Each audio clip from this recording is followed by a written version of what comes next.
¿quién es Cristo para ti? ¿Quién es Cristo para ti? Terminado este año 2025, nos gustaría cerrar el año revisando quién es Cristo para nosotros y que esa respuesta pueda ir acompañada con lo que hemos ido descubriendo continuamente a través de las páginas de las Escrituras acerca de Cristo Jesús. Miren, si el Cristo sobre el cual tú tienes tu confianza no es el Cristo de la Biblia, debes revisar el fundamento. No es el Cristo de Semana Santa el Cristo que puede salvar tu vida. Nada. No es el Cristo lleno de elementos culturales occidentales y contemporáneos, el Cristo que puede salvar tu vida. El Cristo que murió por ti y resucitó, la evidencia que Dios el Padre ha dado para que tú y yo conozcamos a Cristo está en su palabra. Y vamos allá, a su palabra. Decíamos que Cristo se presenta en el Nuevo Testamento como yo soy.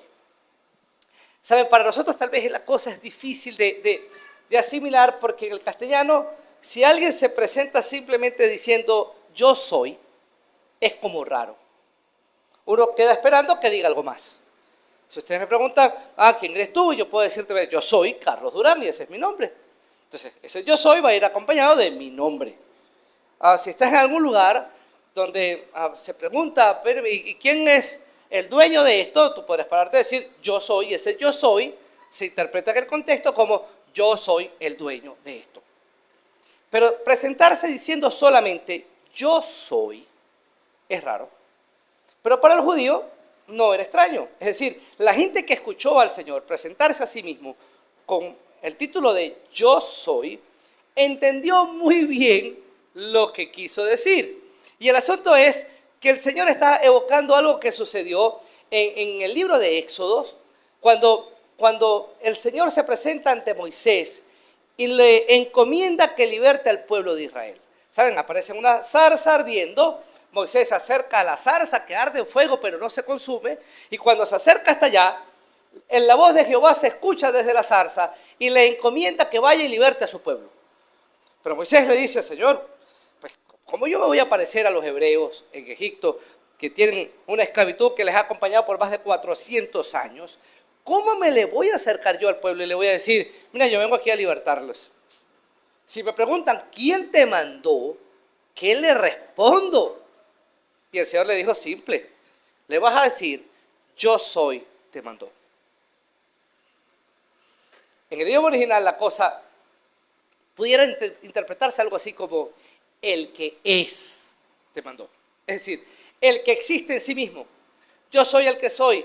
Yo soy continuamente. Nadie me creó, no vengo de nadie, no procedo de nadie. Simplemente existo en mí mismo.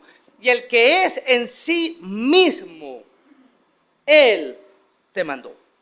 Una manera de Dios presentarse y decirle a Moisés, simple, la causa, vamos a ponernos aquí un poquito filosófico, la causa no causada, el origen de todo, el que no tiene principio ni tiene fin, el que lo creó todo, y para aclarar la cosa, y nadie lo creó a Él.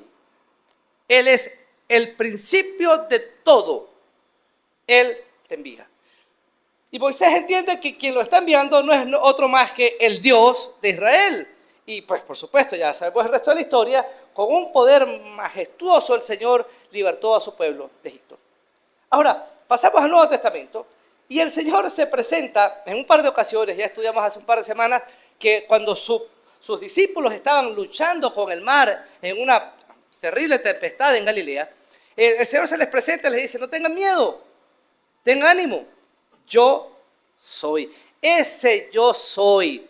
Los discípulos luchando en medio de la tempestad lo tuvieron que haber interpretado como el mismo yo soy que liberó al pueblo de Israel, el que protegió al pueblo en distintas ocasiones, es el que está aquí con ustedes, acompañándolos en medio de esta tormenta. Y vemos ahí un primer elemento de ese yo soy en la persona de Cristo. Cuando Cristo se presenta como yo soy, simplemente nos está diciendo, yo soy el mismo que estaba en la zarza ardiendo, que envió a Moisés a liberar al pueblo.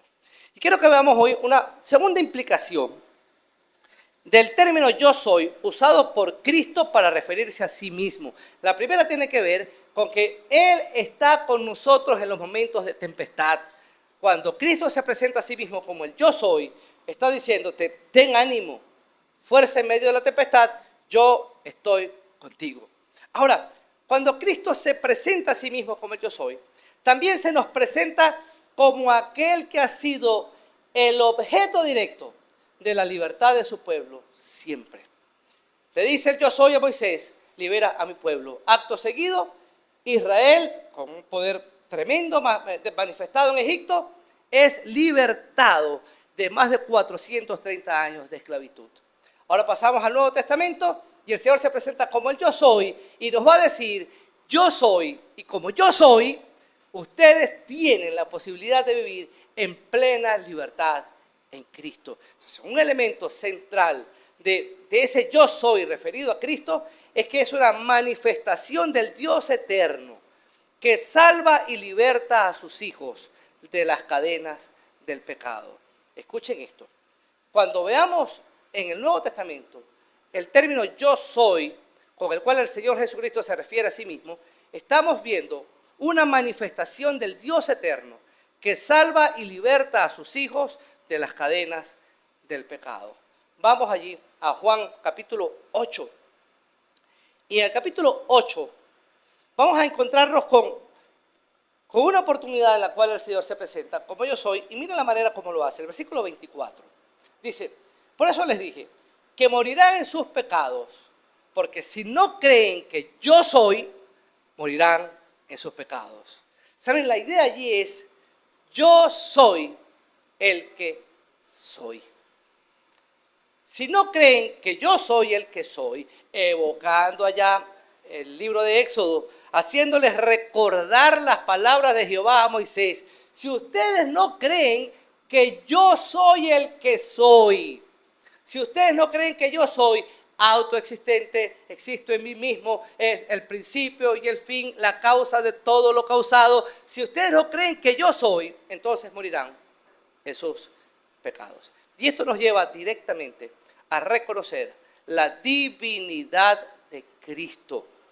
Si ustedes y yo no reconocemos la divinidad y el señorío de Cristo en nuestra vida, pero en palabras del Señor, moriremos en nuestros pecados. Versículo 28, un poco más adelante, dice, por eso les digo, cuando ustedes levanten en alto al Hijo del Hombre, reconocerán que yo soy, y que no hago nada por mi propia cuenta, solamente digo lo que el Padre me ha enseñado, porque el que me ha enviado está conmigo. Mi Padre no me ha dejado solo, porque yo siempre hago lo que a Él le agrada. Cuando Jesús dijo esto, muchos creyeron en Él. Y ahora va a introducir la idea de la libertad. ¿Saben? Creer en Cristo como el yo soy es aceptarlo como Señor y Dios. Y al aceptarle como Señor y Dios, entonces Él se encarga de llevarnos a experimentar su libertad sobre el pecado. Y antes de ver 4 evidencias de que estamos caminando hacia la libertad en Cristo, me gustaría que habláramos un poco acerca del tema de la libertad. Libertad, pudiéramos, si quisiéramos un antónimo a la palabra libertad, sería esclavitud. Y la esclavitud la pudiéramos interpretar como algo que la modernidad ha logrado erradicar. Podríamos poner eso entre comillas, pero la modernidad ha logrado, por lo menos en las civilizaciones como las nuestras, ha logrado erradicar el tema de la esclavitud. La esclavitud es un tema complejo. Pero en el pasado había gente que podía tomar a otra persona y considerarla de su propiedad y utilizarla para sus objetivos de alguna forma opresiva. Y la esclavitud fue un flagelo de la cultura antigua hasta que con el tiempo se fue aboliendo. ¿Saben? Digamos que esa esclavitud, entre comillas, como les dije, pudiéramos decir hoy, ha sido erradicada por la modernidad. Aun cuando creo que hoy existen otros tipos de esclavitud. Se nos esclaviza por otro lado. Yo no sé si la tecnología es una forma de esclavizar. Pero eso es una opinión. Sin embargo, cuando hablamos de esclavitud, estamos hablando de alguien que está sometido a otro sin poder librarse de su dominio. Eso es esclavitud. Ahora, imaginemos en el tiempo en el que la esclavitud estaba vigente y estamos en esa transición entre la abolición de la esclavitud, es que la esclavitud pudiera erradicarse de forma permanente, y cuando aún existía la esclavitud. En Venezuela, pues, la abolición de la esclavitud llevó mucho trabajo. No fue algo simple. El Estado tuvo que hacer reunión con un montón de gente. Hubo gente que peleó en contra de la abolición de la esclavitud. Otros defendían la idea de poder liberar a los esclavos. Y esa pelea se extendió por mucho tiempo. Eso pasó en otras culturas también. En los Estados Unidos pasó, en Brasil pasó, en distintas partes pasó. Fue complejo la liberación.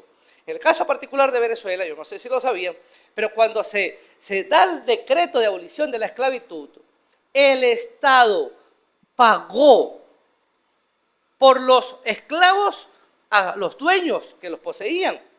Es decir, no fue un decreto donde se dijo, señores, son libres y punto, salgan. No. El Estado llegó a un acuerdo con los dueños y pagó por el precio de ellos.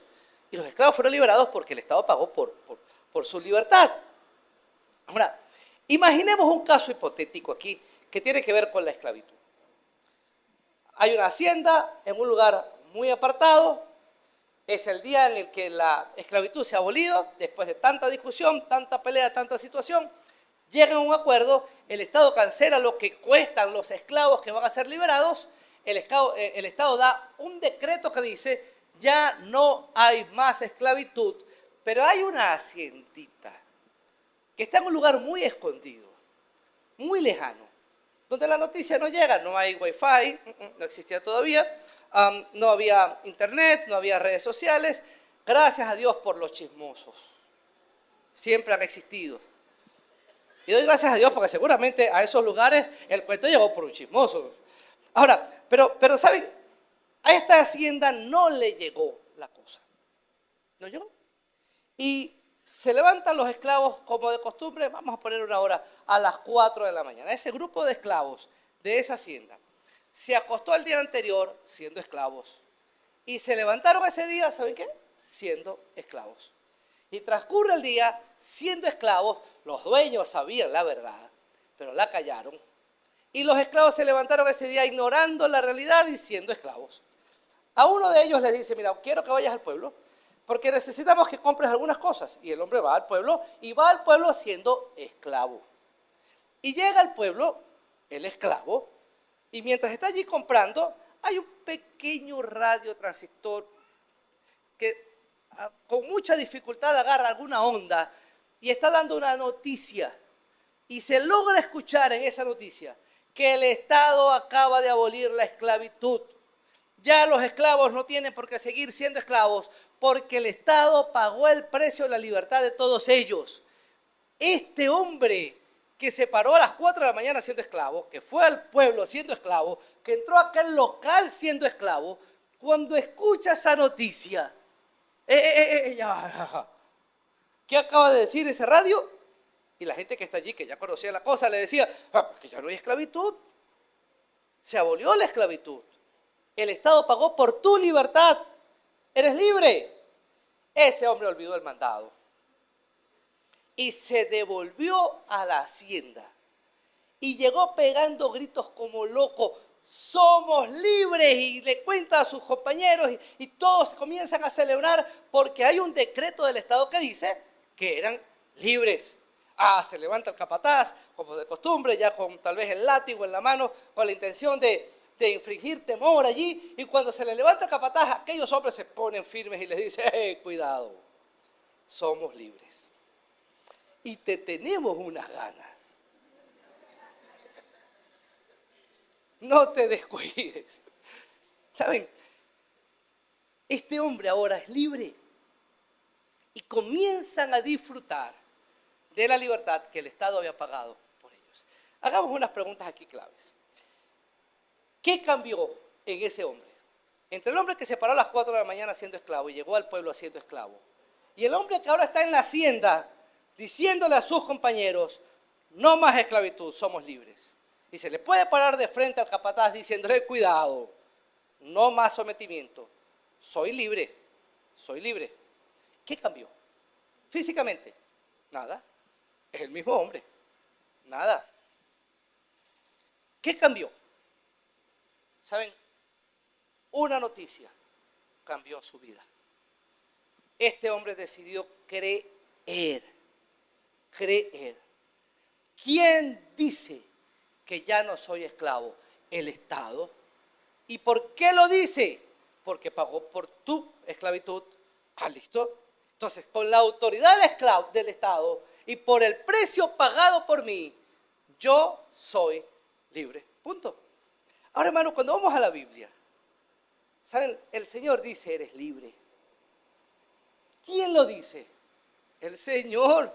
Y saben, hasta esta mañana era más grande que el Estado.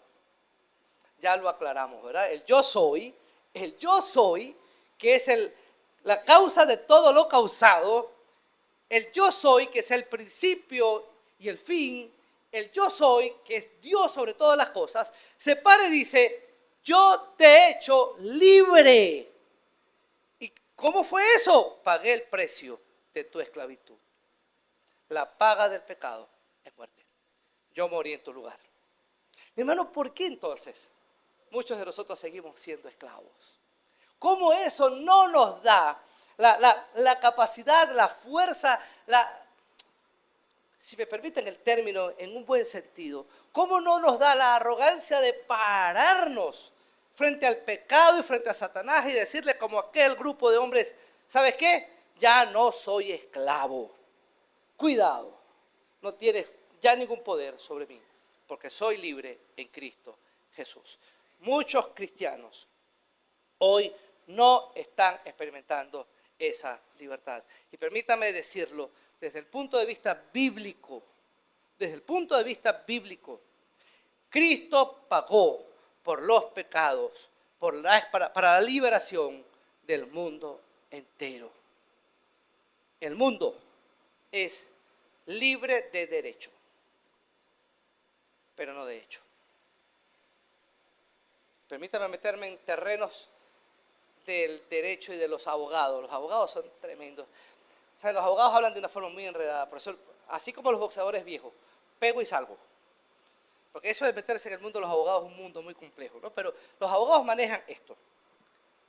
Una ley de hecho y de derecho. De hecho quiere decir, pues, la ley está, el decreto está, el mandato está, se puede cumplir en cualquier momento, pero hasta que no comience a cumplirse efectivamente, esa ley no se está ejecutando de hecho. Entonces, Cristo murió en la cruz para que tú y yo seamos libres. Hay una libertad de derecho y experimentas la libertad de hecho cuando te apropias de ella. Punto, hermano. Porque por gracia soy salvo por medio de la fe. Y a través de la fe, el Señor me permite apropiarme de esa libertad que Él ha ganado para mí en la cruz. Sigue el pasaje de Juan 8. En el 30 dejamos el asunto así. Cuando Jesús dijo esto, muchos creyeron en Él. Necesitan entender que yo soy. Y cuando me vean allí en la cruz, y cuando vean lo que voy a hacer por ustedes, cuando me vean pagando el precio de su libertad, entonces muchos creerán. Y en aquel momento, cuando escucharon esto del Señor, dijeron, wow, debemos entender que este hombre es el Mesías. Muchos creyeron en él. Pasamos al 31. Jesús se dirigió entonces a los judíos que habían creído en él y les dijo, si se mantienen fieles a mis palabras, serán realmente mis discípulos y conocerán la verdad y la verdad los hará libres. Qué interesante. Saben, conocemos este versículo, algunos de memoria, pero creo que todos tenemos muy clara la última frase. La verdad nos hará libres. Pero yo no sé si se dieron cuenta que esta frase está en la parte final de un sistema que pareciera el Señor está estableciendo para que esa libertad de derecho comience a disfrutarse de hecho. Mírenlo, 31. Jesús se dirigió entonces a los judíos que habían creído en Él y les dijo, si se mantienen fieles a mis palabras, serán realmente mis discípulos y conocerán la verdad. Entonces, la verdad los hará libres. ¿Por qué hay cristianos que teniendo la libertad de derecho, no la tienen de hecho. Tú y yo luchamos continuamente con nuestra naturaleza pecaminosa. Pero quiero que sepas hoy, en Cristo tienes todo lo necesario para vencer en medio de tu lucha. Si hay alguien aquí que no tiene a Cristo como su Señor y Salvador, quiero decirte esto. Cristo murió en la cruz para que tú seas libre. Si sigues viviendo en esclavitud, eres un esclavo voluntario, porque Cristo ganó en la cruz tu libertad para que tú vivas en libertad. No hay otra razón.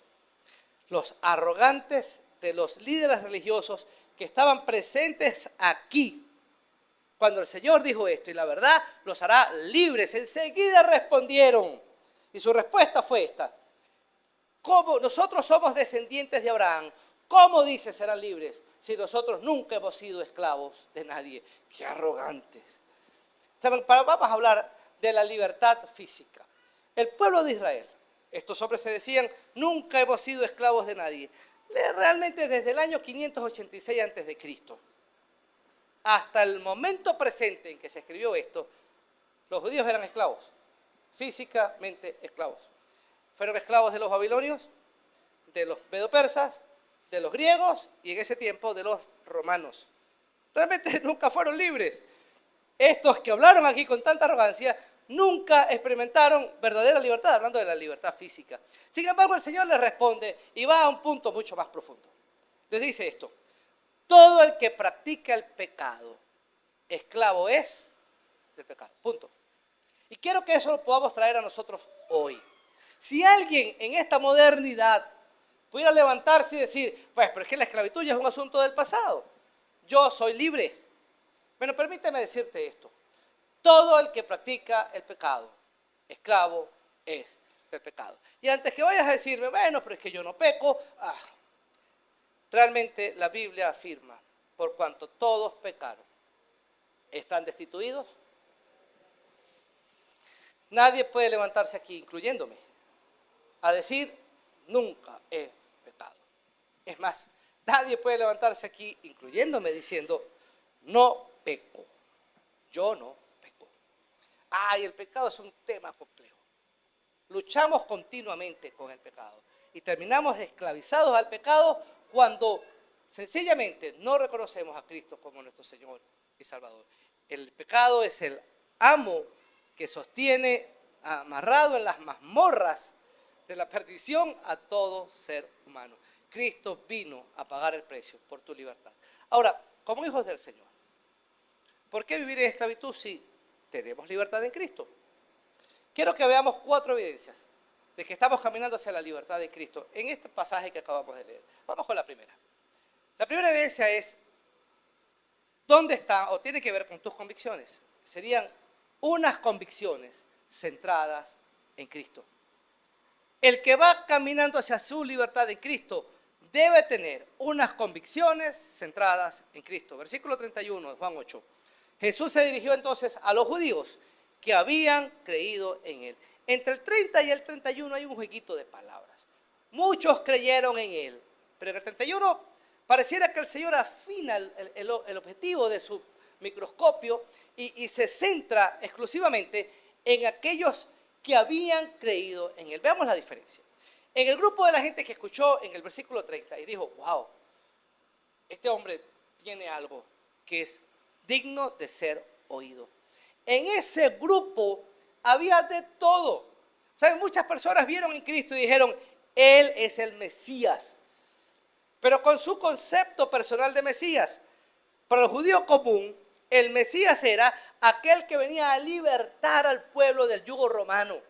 Es decir, ellos pudieron, permítanme la comparación histórica, ellos pudieron decir, este es nuestro Simón Bolívar. Él es un libertador. Ciertamente este hombre es el que nos va a echar hacia adelante. Este es el Mesías. Otros escucharon al Señor y dijeron, aquí hay algo distinto. Este hombre no es un libertador. Este hombre viene a hablar de la salvación eterna. Y lograron ver en Cristo esos elementos de Jehová del Antiguo Testamento. Y habían grupos distintos, igual que hoy. Saben, aquí mismo, en nuestro país y dentro de la misma iglesia, pudiera haber personas que tienen una idea de Cristo distinta. Si estás aquí siguiendo a la idea que tú mismo has fabricado acerca de Cristo, permíteme decirte, necesitas volver otra vez al Cristo de la Biblia. Porque no se trata de quién quieras tú que Cristo sea. Se trata de quién es Cristo. Y Cristo es quien es. Conozco mucha gente que me dice, pues saben, yo creo en Cristo a mi manera. Bueno, buena suerte con eso, pero no te va a llevar a ninguna parte. No es a tu manera. Cristo es Cristo. Y si Él es el yo soy y Él es Dios, permíteme decirte que la manera con la cual tú te vas a relacionar con Él, la impone Él, porque Él es Dios y Él es Señor. No hay camino distinto a eso. El Señor se te presenta a sí mismo y dice, yo soy el camino y la verdad y la vida. Y nadie viene al Padre sino por mí. Es allí el camino. Entonces, muchos creyeron cualquier cosa de Jesús, pero en el versículo 31, el Señor se concentra en aquellos que pudieron ver en Él los elementos de el Dios Salvador. Él viene con un mensaje diferente. Entonces, se dirigió a los judíos que habían creído en Él. Si me permiten la diferencia entre las dos creencias. Saben, algunos creen en Cristo por las cosas que ven de Él. Y su creencia dura tanto como dura el asombro. Yo fui a un lugar y oraron y alguien se sanó. Y, wow, yo vi el milagro. Pero esa fe dura tanto como dura el asombro. Yo conocí una cosa, una vez le pedí a Jesús y el Señor me respondió. Y wow, Él me respondió. Y su fe va a durar tanto como dura el asombro. Cuando entendemos que Cristo está por encima de lo que nos puede dar y por encima de lo que puede hacer, y Él se manifiesta como Dios, caemos de rodillas delante de Él, y la fe de la cual el Señor habla aquí es un creer que se mantiene creyendo. Entonces el Señor se dirigió a los que creyeron y se mantuvieron creyendo. La pregunta obligatoria en este momento es, ¿eres tú de los que crees y te mantiene creyendo? ¿O necesitas ver señales como para que avances un poquito más? Y bueno, ya se me acabó la fe, pero necesito ver otra señal más para avanzar un poquito más. Pero necesito ver otra cosa más para avanzar un poquito más. Hábleme alguien que me venga a decir cualquier cosa para llenarme otra vez y poder avanzar un poquito más. Bueno, el que cree en Cristo, cree y se mantiene creyendo. Entonces, ¿dónde están centradas tus convicciones? Si no están puestas en Cristo, sencillamente no estás caminando hacia la libertad que Él ofrece. Lo primero que el Señor presentó allí, entonces, es, si vas a caminar hacia la libertad, debes mantener tus convicciones centradas en mí. Vamos a la segunda evidencia que demuestra que estamos caminando hacia la libertad en Cristo. Y esa segunda evidencia es una mente centrada en Cristo. El Señor habla a los que habían creído en Él, convicción centrada en Cristo, y les dice esto: si se mantienen fieles a mis palabras, es decir, si mantienes tu mente llenándose de manera continua con mis palabras, si en tus pensamientos abunda mi palabra, si en tu corazón está mi palabra de manera continua, entonces eso es la evidencia de un paso que estás dando hacia la libertad en Cristo. Hermanos, ¿saben por qué muchos de nosotros, teniendo libertad de derecho en Cristo, no experimentamos de hecho esa libertad? Porque, uno, no estás creyendo en el Cristo de la Biblia, puede ser. Dos, la palabra de Dios no mora en abundancia en tu corazón, puede ser. Alguien puede levantarse y decir, ¿sabe? Yo creo en Cristo. Yo deposité mi confianza en Cristo. Él es mi Señor y Él es mi Dios. Y la pregunta dos que tengo que hacerte es, ¿mora la palabra de Cristo en abundancia en tu corazón? Si tu respuesta es sí, ¿qué tan abundante? ¿Saben? Vivimos en el mundo de lo práctico. Todo lo queremos rápido, ya. Microondas, y se calentó la comida. Rápido, muy rápido. Ahora, las cosas no funcionan siempre así. Les doy un par de malas noticias. ¿Saben? Aquel cuento de, tengo la dieta del año. En 3 semanas habrás perdido los kilos que necesites perder para lo que quieras hacer en tu vida. Ten el cuerpo que siempre soñaste sin hacer ejercicio. Eso no existe. No existe. No hay un camino rápido que te permita eso. Nada. Hay un cambio de hábitos que tú y yo tenemos que asumir si queremos cambios que sean permanentes. Punto. Ahora, cuando hablamos de vivir esa libertad que Cristo ganó para nosotros, lo que el Señor dice es, debes mantenerte fiel a mis palabras. Es un cambio de hábito que va a llevarme a mí de tener mi mente llena de cualquier cosa a alcanzar tener mi mente llena de la palabra del Señor. Y esa idea la vamos a ver recurrentemente a lo largo de todo el mensaje del Nuevo Testamento. Pablo a los Efesios. Pues debes despojarte del viejo hombre por medio de la renovación de tu entendimiento y vestirte del nuevo hombre. ¿Saben?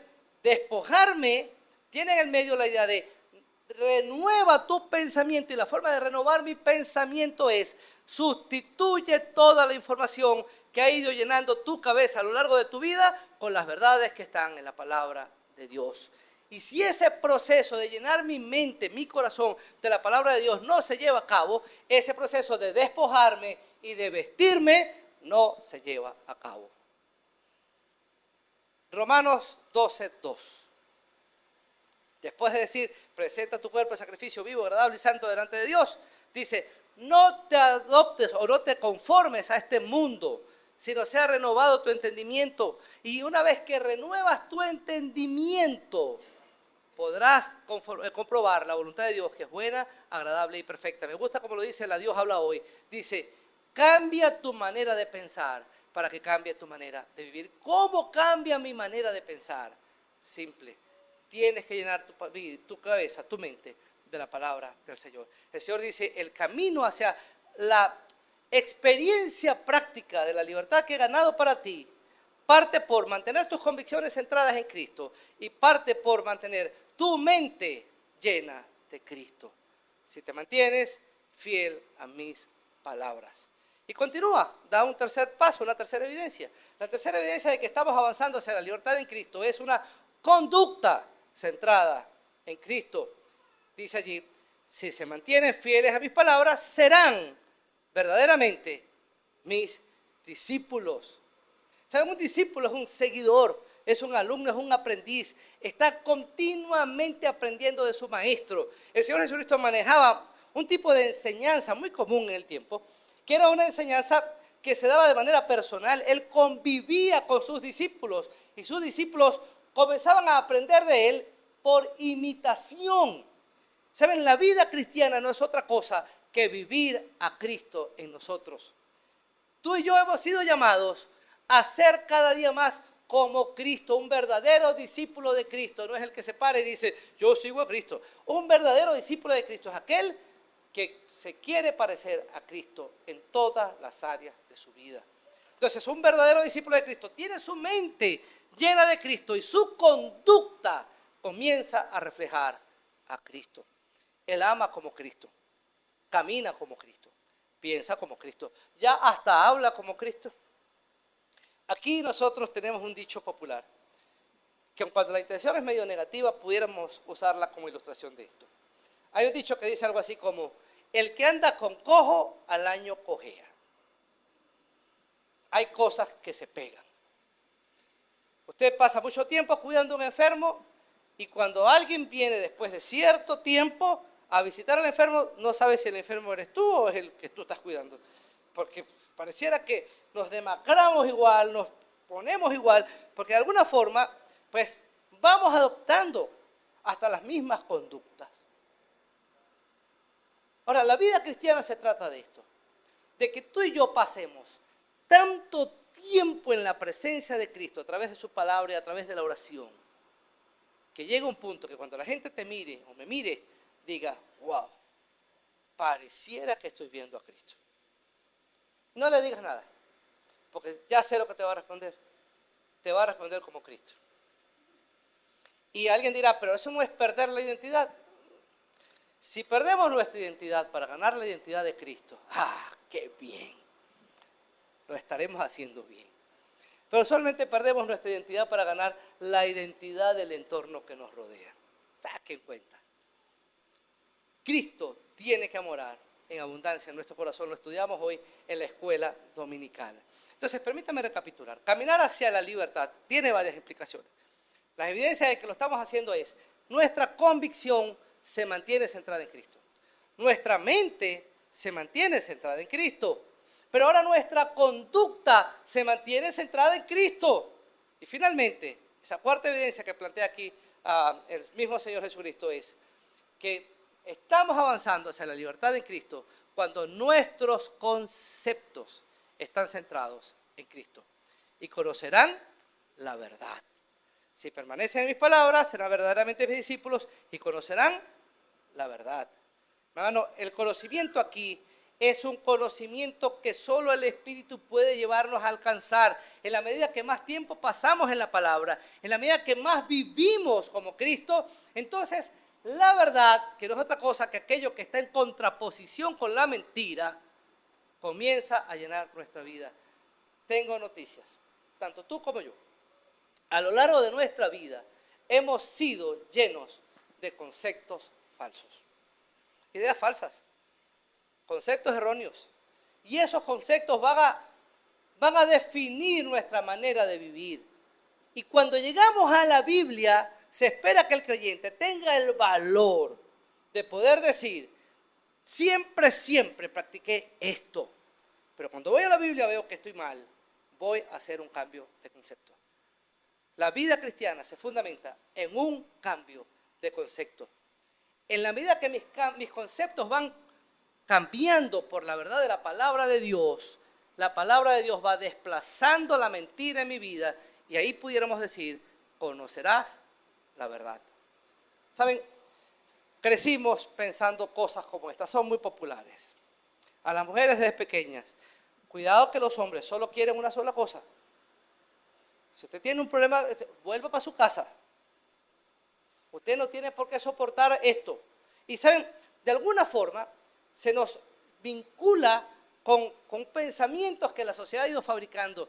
Si ustedes tuvieron o están rodeados de personas cuyos matrimonios han sido un fracaso, ¿cuál concepto creen ustedes que va a rodear nuestra cabeza? Tengo un problema matrimonial y plantéeselo a alguien cuyo matrimonio es un fracaso y a qué no sabes qué te va a decir. Conceptos. Ahora, ¿quieres saber qué espera Dios de tu matrimonio? Vea la Biblia. Pero lo que me planteas es muy difícil. Cambia conceptos. Cambia conceptos. Cambia conceptos. Punto. Y en la medida que vas cambiando tus conceptos, la mentira con la que hemos crecido va a ir siendo desplazada. Me encanta ilustrarlo así. Sé que algunos han escuchado esta ilustración. Hagan cara que es primera vez. Y los que es por primera vez, pero sepan, lo van a escuchar otra vez más adelante. Saben, imagínense que tenemos aquí dos envases llenos de agua. El agua es un tema complejo, porque muy fácilmente podemos contaminarla. Tengo un gotero con agua sumamente sucia. Para nosotros los caraqueños, agua del río Guaire. Sucio. Y agarro ese gotero y voy a colocar en uno de los envases 5 gotas de agua sucia. ¿Qué pasó? Acabo de ensuciar el agua. Si le dijera a usted, son 5 gotas, aquí hay 1 litro de agua limpia, pura, perfecta. Le acabo de echar 5 gotas de agua sucia. Tómate, ¿eso qué tanto puede hacer daño? ¿Saben? No, una gota ya contaminó el agua. Ahora, tengo otro envase que está lleno de agua del Guaire, agua sucia. Y tomo 5 gotas de un agua altamente pura y se la echo a la otra. Bueno, vamos a hacerlo al revés. Coloco las 5 gotas de agua limpia en un envase de agua sucia y les digo, a ver, tómate esta pues. Si 5 gotas hacen la diferencia, tómate esta. No, esas 5 gotas no hicieron nada. ¿Saben? Desplazar la mentira es un tema complejo. Imagínate que tu mente, si alguien quisiera partir del hecho, que de hecho no es, pero ese cerebro del niño es puro. Y en la medida que va desarrollándose, ¿saben? Vamos echando goticas, goticas, goticas, goticas de agua sucia. Y ese niño, que tiene toda la potencialidad, será en muy poco tiempo un hombre o una mujer pecadora, porque todos pecaron, están destituidos de la gloria de Dios. Cuando llega a Cristo, ahora, el Señor no agarra un gotero y comienza a echar goticas de agua limpia. ¿Cómo podemos limpiar el agua sucia, sea que esté extremadamente sucia o llena de goticas de agua sucia? ¿Cómo lo podemos limpiar? Hay una forma. Agarre ese envase y lo va a meter bajo un chorro de agua limpia y lo va a dejar ahí, olvídese de eso. En 3 días cuando venga, ya el agua limpia habrá desplazado completamente el agua sucia. Lo que el Señor está diciendo aquí es, si permaneces en mi palabra, abre el chorro. Comienzas a vivir mi palabra, conocerás la verdad. El agua limpia de la verdad, de la palabra del Señor, irá desplazando el error con el que tú y yo fuimos creciendo. Y va a llegar un punto que habrá desplazado la mentira. Y en cada área en la que yo crecí creyendo una mentira, iré conociendo la verdad y en esa área iré alcanzando libertad en Cristo. La libertad de derecho se convierte ahora en la libertad de hecho. ¿Saben? Pero yo siempre crecí creyendo que era un incapaz. Todo lo puede decir Cristo que te fortalece. Y en un momento que dices, incapaz tal vez, pero con Cristo nada. Todo lo puedo en Cristo que me fortalece. ¿Saben? Crecí creyendo que mi matrimonio estaba destinado a ser un desastre porque mi papá fue un desastre, mi abuelo fue un desastre, mi tatarabuelo fue un desastre y todo el mundo fue un desastre. Y entras en el chorro de la palabra del Señor y en la obediencia a la palabra de Dios comienzas a decir, ¿sabes qué? Mi matrimonio ahora no es el resultado de mis padres, sino que es el resultado de lo que el Señor quiere que yo sea. Y comienza tu vida a experimentar verdadera libertad. Mi hermano, pudiéramos establecer hasta un quinto aspecto allí, que sería como poner uno más adicional, simplemente para cerrar la idea. La quinta evidencia de que estamos avanzando hacia la libertad en Cristo es que mi condición de vida estará sentada en Cristo. La verdad te hará libre y ahora comienzo a vivir como un hombre libre. ¿Se acuerdan del hombre que llegó a la finca? Alguien podrá decir, ¿y qué cambió? ¿Llegaste a Cristo y qué? ¿Creciste un poquito más? No, no crecí más. ¿Y qué pasó? ¿Llegaste a Cristo y adelgazaste? No, no adelgazaste. Seguirás tal vez pesando lo mismo. ¿Qué cambió? Mi hermano, ahora las verdades de Cristo fueron aceptadas por tu corazón. Llegué aquí y entendí que el Salvador me salvó y creí en su palabra. Llegué aquí y creí que el que podía libertarme, me libertó y creí en su palabra. Y llegué aquí y entendí que aquello que el Señor dijo que hizo por mí, aquello que el Señor dijo que me dio, me lo dio y lo hizo. Y al creer en Él, tengo vida eterna. Hermano, y puede pararse frente a todos los errores de conceptos con los que has crecido y decirle, ahora tengo a Cristo. Soy libre. Y Satanás, hasta aquí. Hasta aquí. Ahora soy libre en Cristo. Hermano, vivamos en la libertad con la que Cristo nos hizo libres. Saben, cuando el Señor se presenta como el yo soy, en esa idea hay una idea de libertad. Libertó al pueblo de Israel de 430 años de esclavitud y puede libertarte a ti también de los años que has tenido viviendo en el pecado. Creemos en un Cristo que tiene el poder para libertarnos. ¿Y cómo? Murió por tus pecados, pagó el precio. Y con autoridad resucitó. Y desde la gloria, con toda su autoridad, declara tu libertad, tu esclavitud ha sido abolida. ¿Lo crees? el que lo creas o no, puede hacer la diferencia para ti en esta mañana. ¿Qué tal si estamos de pie? Vamos a orar. Yo soy. Concluir hasta aquí que el Cristo de la Biblia es un gran hombre, es un error absoluto. El Cristo de la Biblia no lo vamos a conseguir nunca jamás identificándose como un gran hombre. No es el Cristo de la Biblia un maestro ascendido, como algunos pretenden por ahí plantearlo. No es un gran profeta. El Cristo de la Biblia ni siquiera lo puedes elevar a la categoría de un Dios con D minúscula. ¿Saben? El Cristo de la Biblia es el gran yo soy. Es Dios hecho hombre. Y tiene el poder y la autoridad para declarar para ti y para mí plena libertad en su nombre. No más esclavitud. En el nombre de Cristo somos libres. Señor, aquí está tu iglesia. Y hoy queremos agradecer ese decreto de emancipación que tenemos en Cristo. Que tú hayas podido levantarte y resucitar de entre los muertos para que en tu victoria nosotros tengamos victoria. Nos haces tener una plena seguridad.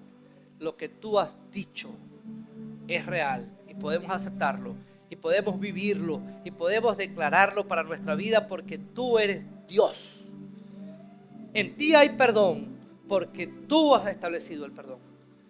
En ti la gracia de Dios ha sido derramada en nuestro corazón porque así tú lo has determinado. En ti tenemos libertad de la opresión del pecado y en ti tenemos garantía de vida nueva. Señor, ayúdanos a vivir en la experiencia diaria de esa salvación maravillosa que tú ganaste para nosotros en la cruz. Ayúdanos a vivir en la experiencia diaria de esa libertad que tú compraste para nosotros en la cruz. Ayúdanos, Señor, a vivir como tú quieres que vivamos. Mientras la iglesia está orando, yo quiero hacer un llamado especial esta mañana. ¿Saben? Yo no sé si hay alguien aquí esta mañana que no ha depositado su confianza en Cristo. Permítame ponerle a eso un apellido. En el Cristo de la Biblia. Te estoy invitando a pensar en esto. ¿Saben? No es el Cristo que heredaste de tus padres. No es el Cristo que el entorno en el que creciste de alguna forma te ha presentado.